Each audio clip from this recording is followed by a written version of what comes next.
Welcome dear perfect teachers. Today we discuss environmental pollution. Pollution एक बहुत broad term है, बहुत बड़ी समस्या है अपने आप में। और तो पॉल्यूशन के बारे में, पॉल्यूशन होता क्या है, किसे कहते हैं। पहले जब शुरुआत हुई तो आज से 30-35 साल पहले भी अच्छा खासा मौसम बहता था, उसमें पॉल्यूशन नहीं होता था, बीमारी कम होती थी। आजकल देख रहे हैं कि बीमारियाँ बहुत ज़्यादा फैल रही हैं, इसमें सब पॉल्यूशन ही है। तो जो हमारा एनवायरनमेंट है, हमारा पर्यावरण है, उसके जो भी घटक है, तत्व है, जो उनमें कुछ ऐसे अवांछनीय तत्व मिल जाए जिससे इसकी गुणवत्ता में कमी आ जाए, इसकी क्वालिटी में कमी आ जाए, उसे हम कहते हैं, उसे पॉल्यूशन कहते हैं। उसके लिए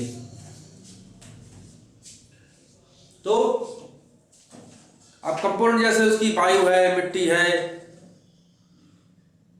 हवा है, पानी है, इन सब में ऐसे तत्व, अवांछनीय तत्व मिल जाएं जिससे जो हमारी यहाँ पर जीवन है, चाहे हमारा वनस्पति हुई, चाहे एनिमल हुए, उनको हानिकारक हो, नुकसानदेह हो जाए।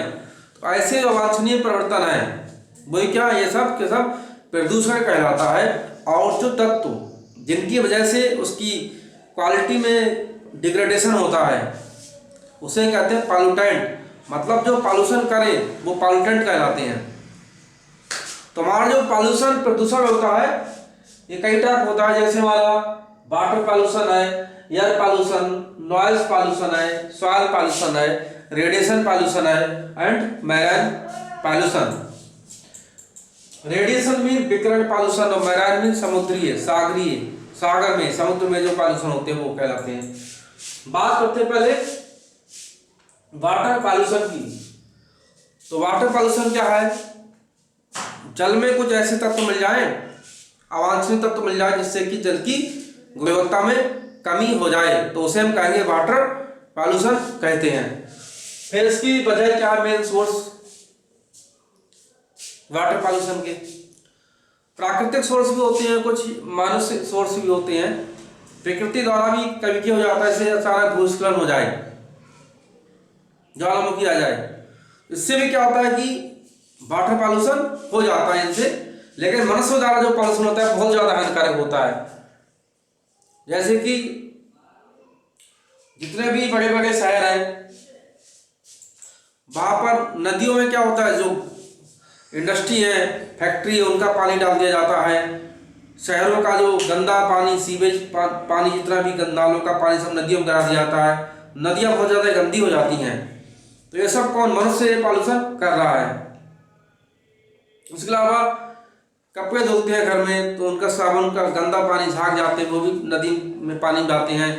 या जो हॉस्पिटल, बड़े बड़े हॉस्पिटल्स हैं, उन्होंने क्या किया, जो पानी, जो भी सफाई होती है, केमिकल्स वहाँ पर यूज होते हैं मेडिसिन के, उन्होंने क्या किया, पानी को अंडरग्राउंड कर दिया है। तो पानी जमीन के अंदर जाता है, वहाँ भी हानिकारक चीज़ें होती हैं, पानी की क्वालिटी खराब होती है, कई हानिकारक तत्व होते हैं, जैसे कैडमियम है, मरकरी है, ये सब मिल जाते हैं, वहाँ भी वाटर पॉल्यूशन हो जाता है। मिनीमाटा खाड़ी है, वहाँ पर भी मरकरी की मात्रा पाई गई थी, तो वहाँ पर बहुत मछली मर गई थी खाड़ी देशों में।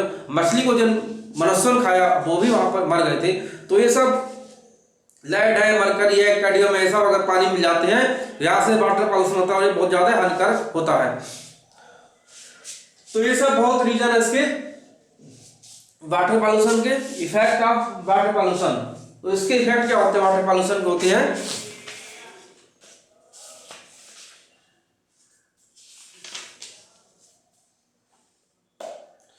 वाटर पॉल्यूशन क्या होता है, जो जलीय जीव जंतु हैं या जो एनिमल्स, हम मनुष्य हैं, वनस्पति है, इन सभी पर इसका बहुत ज़्यादा असर होता है, गलत प्रभाव होता है। जल में अगर पानी में थर्मल जो रिएक्टर लगे हैं, वहाँ से पानी बहुत ज़्यादा गर्म होता है, तो वहाँ पर भी क्या होता है, जो जलीय जीव जंतु हमारे हैं वो ज़्यादा तापमान पर मर जाते हैं, नहीं बच पाते हैं। या समुद्रों में जो शिप चलते हैं, कई बार ऑयल जो होता है निकल जाता है, रिसाव हो जाता है, तो एक ऑयली लेयर बन जाती है वहाँ पर है। और फिर क्या होता है, ऑयली लेयर बन जाती है तो ऑक्सीजन की मात्रा जो होती है वो कम हो जाती है पानी में। तो भी क्या होता है, जो जीव जंतु, जलीय जीव जंतु होते हैं वो मर जाते हैं, खत्म हो जाते हैं।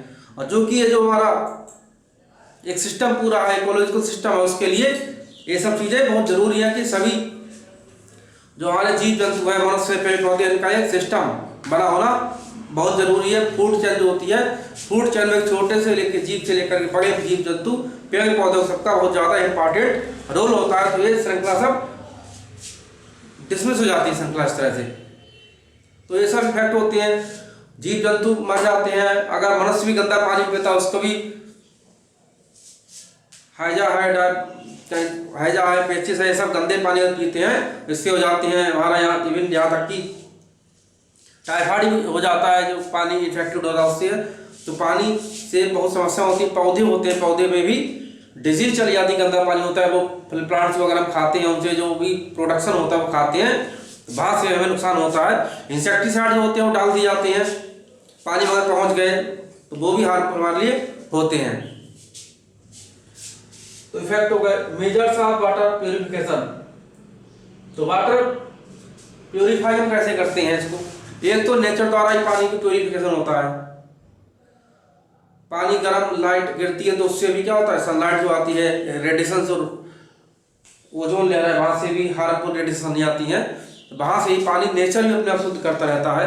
पानी फिल्टर, पानी जैसे गंदा पानी है, अगर पृथ्वी पर ऊपर नीचे जब जाता है जमीन के अंदर, तो वो अपने आप कई लेयर होती है अर्थ में, तो वो फिल्टर पानी होता रहता है।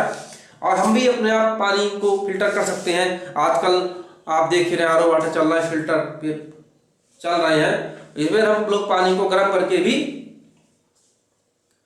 प्यूरिफाई कर सकते हैं। अगर पानी को एक बार उबाल दिया जाए उसको, तो 60 से एबव जब तापमान पहुंचता है, तो जो हार्मफुल बैक्टीरिया होते हैं, वायरस होते हैं, वो इनएक्टिव हो जाते हैं, उनकी ग्रोथ इनहिबिट हो जाती है, इनएक्टिव हो जाती हैं, और हमारे लिए नुकसानदायक नहीं होते हैं।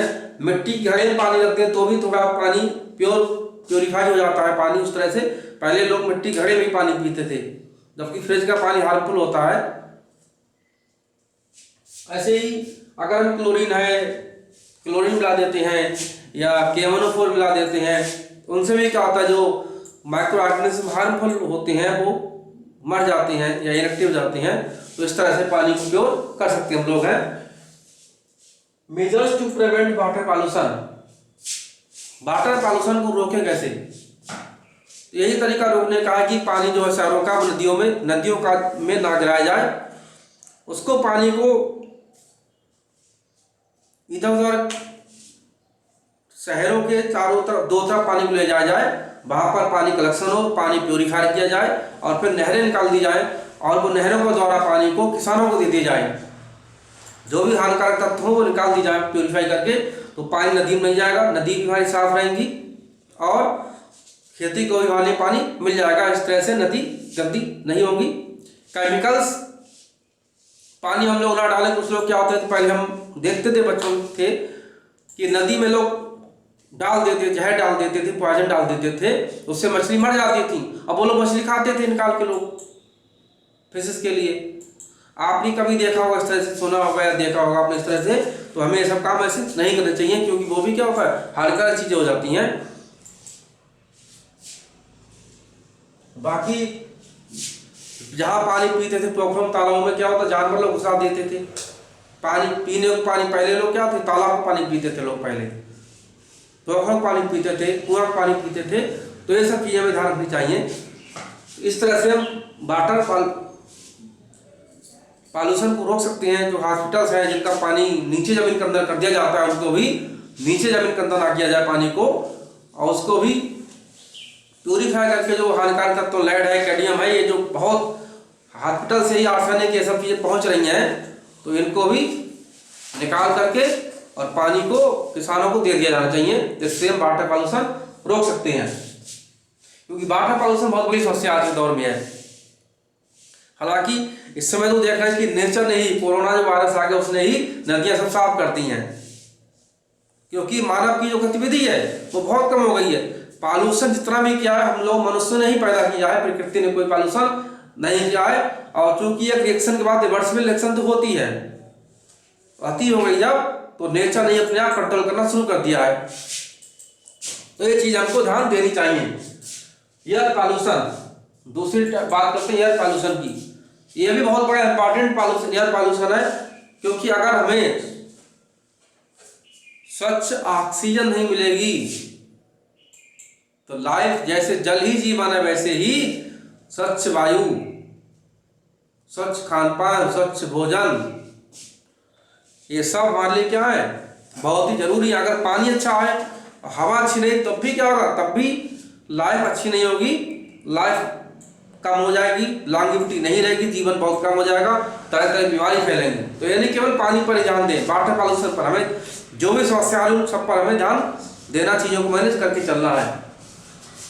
तो एयर पॉल्यूशन क्या होता है, हवा का जो वायु का संगठन जो है, एलिमेंटल कंपोजिशन जो भी है, अगर ऐसे तत्व मिल जाते हैं कि उन गैसों का कंपोजिशन, एलिमेंट्स का कंपोजिशन क्या है, डिसमिस हो जाए, गड़बड़ी उसमें आ जाती है, तो वहां पर पॉल्यूशन हो जाता है, वो हमारे लिए हानिकारक हो जाता है, पेड़ पौधे मनुष्य सबके लिए हानिकारक हो जाती है ऐसी हवा, तो वही क्या एयर पॉल्यूशन हो जाता है। एयर पॉल्यूशन भी दो तरह का होता है, नेचुरल होता है, ह्यूमन द्वारा भी होता है। नेचुरल क्या, अचानक आंधी आ गई, बहुत तेज आंधी तूफान आ गया, चक्रवात आ गया, तो वहां पर क्या होता है, कुछ समय की हवा क्या होती है, दूषित हो जाती है, एक संग आंधी तूफान धूल धक्का हो जाता, क्या होता है कि जिनको अस्थमा प्रॉब्लम है, सांस लेने दिक्कत है, उनको और प्रॉब्लम सांस लेने में हो जाती है। धूल धक्के हम भी अगर धूल कहीं जाते हैं, क्या हमें भी अचानक थोड़ी बहुत प्रॉब्लम होती है सांस लेने में, तो इससे भी हवा गंदी। लेकिन ये तो खैर टेम्परेरी होता है कुछ समय, लेकिन जो मनुष्य द्वारा होता है वो परमानेंट कर देता है, मनुष्य होता है कर देता है। तो ह्यूमन जनरेटेड होता है कि ह्यूमन जनरेटेड जितने ही पॉल्यूशन चल रहा है, आप देख रहे हैं कि अभी चल रहा था पराली, किसान ने बहुत पराली से बहुत ज्यादा पॉल्यूशन कर दिया है, दिवाली के आसपास सुन रहे थे। तो किसानों ने बहुत कम किया, भले उनको कर दिया गया, उन्होंने कम किया था, लेकिन फिर भी यदि हम देखते हैं अब जैसे इंडस्ट्री बंद हो गई है, जैसे हम डेली देखते हैं कि लेवल जो है वो बहुत कम 20, 25, 40 तक आ गया, कई सब सिटी का लगभग आ गया है। तो क्या है कि अपने आप मौसम बहुत अच्छा हो गया, हवा बहुत शांत हो गई है। अभी लोग पिक डालते हैं कि ये पीलीभीत रेंज से या हाफिजगंज नवाबगंज से भी क्या होता है, हिमालय की रेंज दिख रही है, सब फोटो क्लियर दिखता है कि रेंज यहाँ पर पर्वत श्रृंखला दिख जाती है आकाश में। तो क्या है, इससे हमारा वायुमंडल साफ हो गया, स्वच्छ हो गया है। तो ह्यूमन जनरेटेड क्या धुआं है, जैसे फैक्ट्री इंडस्ट्री लगी, किसने लगाई, प्रकृति ने लगाई, ये सब हमने मनुष्य ने लगाई है। तो ये ह्यूमन जनरेटेड है।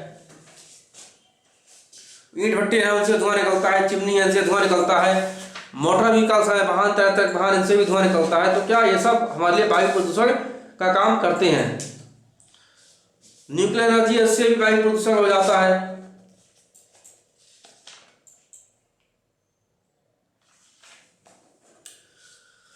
फिर बात आती है इसके स्रोत, ये सब इसके स्रोत ही हैं, कैसे कैसे होता है। जो कल कारखाने हैं, इनसे बीड़ी, सिगरेट, तंबाकू धुआं निकलता है, तरह तरह की जहरीली गैसें होती हैं जो कल कारखाने निकलते हैं। SO2 की मात्रा ज़्यादा हो जाती है, आयरन 2 की ज़्यादा मात्रा हो जाती है, तो उससे एसिड रेन हो जाती है। पड़ा होगा एसिड रेन क्या होता है कि जो हमारा जब SO2 NO2 है, सल्फर और नाइट्रोजन के ऑक्साइड जो होती हैं, वो जब हवा में वाटर में मिल जाते हैं, क्योंकि जो हमारा एयर है उसमें मॉइस्चर होता है, H2 होता है, तो वो इनके एसिड बना देते हैं, और जिससे एसिड रेन हो जाती है। उसका गलत इफेक्ट पड़ता है, जो बिल्डिंग्स होती हैं वो बेकार हो जाती हैं, जो हमारी वनस्पति होती है वो बेकार हो जाती है।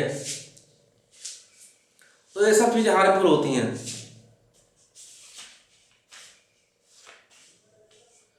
इफेक्ट ऑफ एयर पॉल्यूशन, इसके इफेक्ट क्या होते हैं, टीबी, दमा, अस्थमा, ये सब क्या होती है, सब इस वजह से जो होती है, सांस लेने में दिक्कत हो जाती है, कई तरह तरह बीमारी पैदा हो जाती हैं मनुष्यों के लिए, सांस लेने में प्रॉब्लम होती है, जीव जंतु भी बेकार होने लगते हैं, उनको भी समस्या आ जाती हैं। तो ये सब एयर पॉल्यूशन के प्रभाव होते हैं हमारे जीवन पर। प्रिवेंशन क्या है, पेड़ पौधे ज़्यादा से ज़्यादा लगाएं हम लोग। पेड़ पौधे, यही इसकी वजह ही बहुत बड़ी वजह है कि पेड़ पौधे क्या बहुत कम हो, लगातार हो रहे हैं, ऑक्सीजन की मात्रा डिसबैलेंस हो रहा है सिस्टम। तो हम ज़्यादा से ज़्यादा पेड़ पौधे लगाएं, हानिकारक केमिकल्स का यूज ना करें। केमिकल ज़्यादा हानिकारक यूज करते हैं, पक्षी मर जाते हैं, गंध फैलती है। जैसे बाघ था पहले, गिद्ध था, गिद्ध जो कि सफाई कर्मी था, तो सफाई करता था, वो स्मेल नहीं फैलती थी, उससे बीमारी कम फैलती थी, लेकिन क्या वो मर गया, जो हानिकारक केमिकल यूज किए हैं। इससे भी क्या एयर में ही तो पॉल्यूशन हो रहा है, गंध फैलेगी, तरह तरह के केमिकल्स होते हैं उसमें, गलत चीज़ें होती है उसमें, स्मेल आती है, फैलती है वातावरण में, वो भी क्या होता है इन्वायरमेंट हमारा दूषित करती हैं। तो हमें केमिकल्स का भी, कीटनाशक इंसेक्टिसाइड का भी यूज बहुत लिमिटेड मात्रा में करना चाहिए, नहीं करना चाहिए हमको, उसका ऑप्शन दूसरा ढूंढना चाहिए। इंडस्ट्री है जो कहा जाता है कि अगर धुआं है तो उसको फिल्टर लगे हों, फिल्टर नहीं लगे होते हैं, भट्टे या चिमनी ऊंची होनी चाहिए, ऊंची नहीं होती हैं, फिल्टर करके जो हार्मफुल गैस को निकाल दी, कलेक्शन करके अलग निकाल दी जाए। अगर ये सब होता है तो हम एयर पॉल्यूशन को रोक सकते हैं, और बहुत ज़्यादा से ज़्यादा हम लोग पेड़ पौधे लगाएं तो एयर पॉल्यूशन रुक जाएगा। फिर बात आती है नॉइस पॉल्यूशन की। नॉइस पॉल्यूशन से आजकल देखते हैं लगातार सिर में जो जिनके आसपास सिटी में जो रहते हैं, जिनके रोड पे बिल्कुल घर आए चलचढ़ाहट हो जाती है, जो लोग दिन भर टेलीविज़न देखते हैं, आजकल मोबाइल लोग लगातार बहुत ज़्यादा देखते हैं, तो इनसे भी क्या होता है तेज़ आवाज़ खूब साउंड सुनते हैं। किसी घर के पास क्या है बारात हो और खूब तेज डीजे बज रहा हो तो क्या होता है, नींद नहीं आती है। जिनके घर के आसपास से अगर बारात जाए तो उनको नींद आने प्रॉब्लम हो जाती है, एडजस्टमेंट में दिक्कत हो जाती है। तो ये सब नॉइस पॉल्यूशन है। मोटर व्हीकल चल रहे हैं, ट्रेन चल रही है, बहुत तेज हॉर्न चल रहा है, तो अगर इसको डेसिबल में लाते हैं नॉइस पॉल्यूशन, अगर 25 डेसिबल तक है तो हम कहते हैं वातावरण क्या शांत है, वातावरण बिल्कुल शांत है, जैसे आप आराम से कहीं जंगल चले जाए शांत होता है, उसे 25 डेसिबल तक होता है। उससे पर 65 डेसिबल तक की अगर ध्वनि है, कोई बातचीत कर रहा है और उसकी अगर मापन 65 डेसिबल तक है तो हम कहें शांत वातावरण, आराम बातचीत हो रही है। अगर कोई बहुत तेज चीख रहा है 75 तक भी साधारण हो जाती है। उससे अगर तेज ज्यादा डेसिबल पहुंचती है तो वो ध्वनि शोरगुल में हो जाती है, कहते हैं काहे शोर कर रहे हो। और जब वो 100 से ऊपर पहुंच जाए, अचानक ट्रेन आए बहुत तेज हॉर्न देती होगी, बहुत तेज डीजे बजाए, तो जो हमारे असहनीय हो जाए, कर्कश ध्वनि हो जाए, वैसे कोई भी कर्कश ध्वनि जो अच्छी ना लगे कानों के लिए, वही क्या है, वही ध्वनि प्रदूषण होता है, साउंड पॉल्यूशन होता है। इससे ही बहुत समस्या होती है, कहते हैं रोग पैदा हो जाते हैं नॉइस पॉल्यूशन से। उद्योग धंधे चल रहे हैं, वहां पर ही बहुत तरह के शोरगुल होते हैं, फैक्ट्री चल रही है, शोरगुल लगातार होते रहते हैं, तो ये सब नॉइस पॉल्यूशन क्रिएट करते हैं। तो नॉइस पॉल्यूशन के प्रभाव क्या होते हैं, चिड़चिड़ापन हो जाता है, नींद का आना कम हो जाता है, और बेचैनी होती है, धड़कन बहुत तेज होने लगती है, सिर में दर्द होता है, अल्सर बन जाते हैं, बीपी क्या होता है ज़्यादा हो जाता है। ये सब नॉइस पॉल्यूशन के इफेक्ट होते हैं। और नॉइस पॉल्यूशन को कम करने के तरीके साउंड एब्जॉर्बर लगे होने चाहिए। साउंड्स क्या हो, आवाज़ क्या हो, कम होनी चाहिए। अब आजकल देख रहे हैं कि जो मोटर व्हीकल चल रहे उनकी भी आवाज़ क्या कम हो गई, जो सायरन होते हैं बहुत तेज होते हैं, वो भी कम होना शुरू हो गए। गवर्नमेंट भी इस पर ध्यान दे रही है। पहले सायरन लोग हुटर बजाते थे, अब हुटर बजाने वहाँ पर थोड़ी सख्ती की गई, जिससे क्या थोड़ा कंट्रोल हो रहा है। तो इस सब चीज़ों से हम नॉइस पॉल्यूशन को कंट्रोल भी कर सकते हैं। बाकी सॉइल पॉल्यूशन, रेडिएशन पॉल्यूशन, मैंने थोड़ा इसके बारे में बता दे रहे हैं। तो बहुत पॉल्यूशन अपने आप में इतना बड़ा टॉपिक है कि इसको 2-4 दिन 10 दिन बताते हो तब भी कंप्लीट होना मुश्किल है, लेकिन आपके जो सिलेबस का है वो थोड़ा डिस्कस कर रहे हैं। सॉइल पॉल्यूशन, मृदा प्रदूषण। अब मृदा प्रदूषण कैसे हो गया भाई, इसकी चर्चा बहुत जरूरी है। अगर मृदा का जो कंपोजिशन है, जो भी एलिमेंट्स पाए जाते हैं, आयरन है, सिलिका है या एल्यूमिनियम है, जिंक है, कॉपर है, मैग्नीज है, सब क्या पृथ्वी में पाए जाते हैं। नाइट्रोजन भी, जो नाइट्रोजन फिक्सेशन होता है वो भी एडजस्टिव वेक्टर होता है, राइजोबियम होता है, ये सब फिक्सेशन होता है मृदा के अंदर। एक नाइट्रोजन साइकिल भी होती है। तो ये सब चीज़ें क्या होती हैं, अगर ये इन सब का कंपोजिशन अगर डिसमिस हो जाता है, कोई भी ऐसा अवांछनीय तत्व अगर मृदा मिल जाता है जिससे उसके केमिकल कंपोजिशन में, संगठन में गुणवत्ता में कमी आती है, तो वो कहलाता है मृदा प्रदूषण, सॉइल पॉल्यूशन कहलाता है। तो हम अगर हमारी मृदा में क्या होगा, पॉल्यूशन हो जाएगा, कैडमियम की मात्रा कहीं ज़्यादा होगी, मरकरी कहीं ज़्यादा होगी, तो फसलें जो ग्रो करेंगी उनमें भी उनकी मात्रा पहुंचेगी और वो पॉइजनस हो जाएगा। हम वही चीज़ अगर आज हम खाएंगे तो पॉइजनस हो जाएगा। आजकल ऑर्गेनिक खेती चल रही, इसीलिए चल रही है कि ऑर्गेनिक जो खेती है, बायो फर्टिलाइजर्स हैं उनका यूज करें। हम ज़्यादा से ज़्यादा अगर बायो फर्टिलाइजर्स यूज करते हैं तो क्या होगा, तो जो हमारी खेती होगी, जो प्रोडक्शन होगा, अनाज पैदा होगा, वो केमिकल रहित होगा, हानिकारक कम होगा और हमारी लॉन्जेविटी ज़्यादा होगी।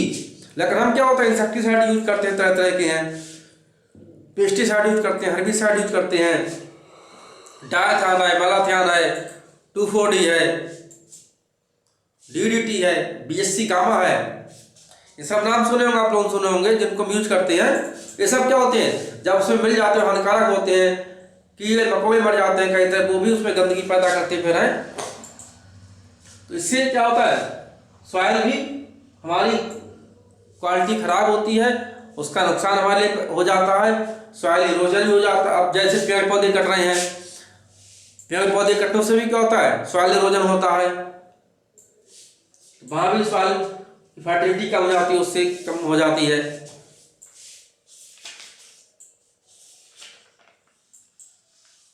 घरेलू अपशिष्ट पदार्थ होते हैं, गंदा संदा पानी जा रहा है, कहीं कहीं शहरों के आसपास अगर हम देखते हैं नाले बने हुए हैं, भाई खेती उगाई जा रही है, गंदा संदा पानी जा रहा है। अब वही खेती आप सिटी के आसपास देख, शहरों में आसपास देखिए, तो वो जो फसल पैदा हो रही है, नालों किनारे पैदा हो रही है, वो गंदी होती फसल, खाने योग्य नहीं होती। भले ही देखने में बड़ी अच्छी लगे, हमें हरी हरी लगे, लेकिन वहाँ पर तरह तरह के उसमें हानिकारक तत्व मिल जाते हैं मिट्टी में, और वही पौधों में आते हैं, वो हमारे क्या होते हैं, हानिकारक होते हैं।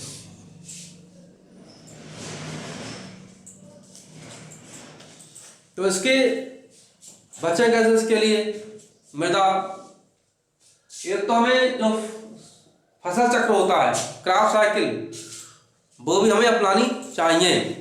अगर एक फसल चक्र नहीं अपनाएंगे तब भी मृदा में क्या होता है, तत्वों की कमी हो जाती है, तो अभी उससे मृदा पॉल्यूशन हो जाता है।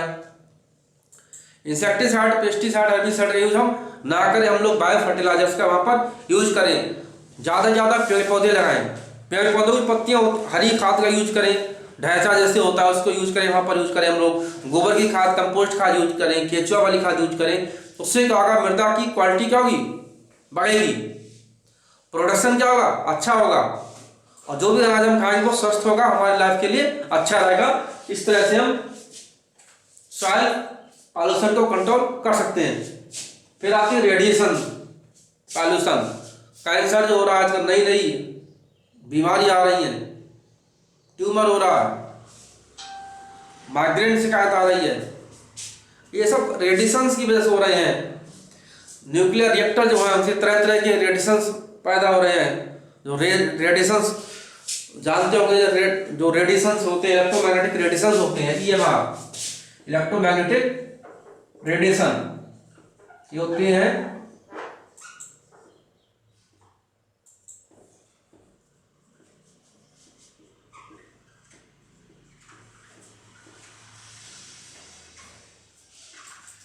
Radio wave, microwave, infrared region, visible, ultraviolet, x ray, gamma ray, cosmic ray, इस तरह के कुल रेडिएशंस होते हैं।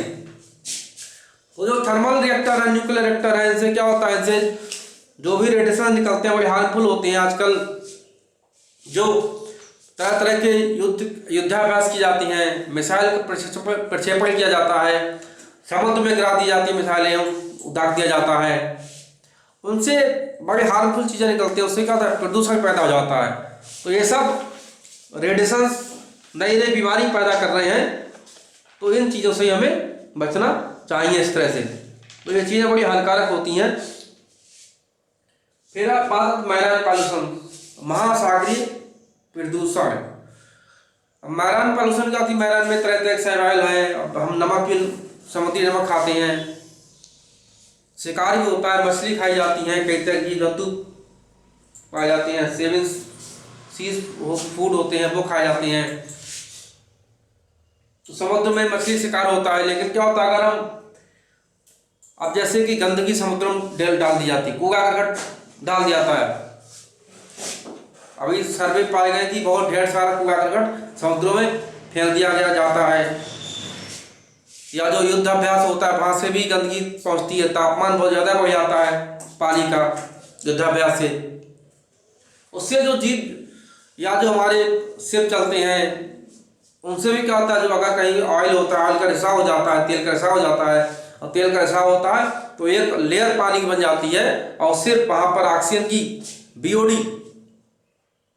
की कमी हो जाती है, जो ऑक्सीजन होती है उसकी कमी हो जाती है, उससे का जीव जंतु मर जाते हैं।